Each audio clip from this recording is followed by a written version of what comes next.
We take an easy 6 laps around the track to warm up, jogging through the glow of the headlights into the blackness at the far end and around again. I'm so relieved my strength feels normal. I run in front, Cody a couple of steps behind with the ball. He yells, right, and lobs it over my right shoulder directly into my outstretched gloves. Right, and there it is again.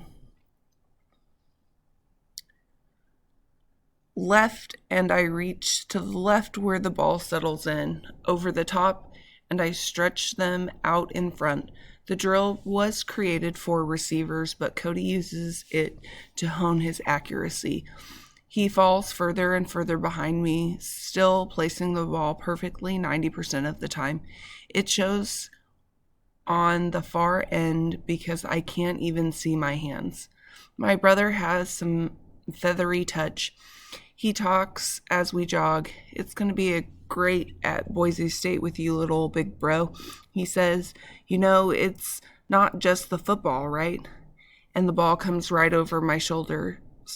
It's us, man. We can split the scholarship. We'll split the scholarship and the trust. Hell, with your brain, you'll have an academic scholarship before the first year is out. What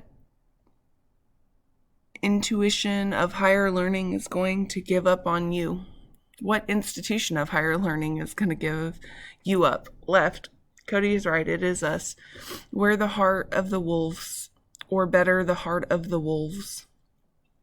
Dads will drive that mail and freight route and take care of us until that turns out however it will turn out. It's always been me and Cody, and it will always be me and Cody until the day.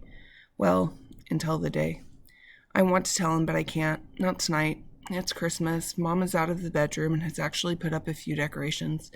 Dad is acting like everything is perfect, got a tree, bought presents. Here on the track, the ball settles into my hand every time, and I just don't want to feel the way I'm going to feel when I say it. Not yet. I wish I'd have said it right off now.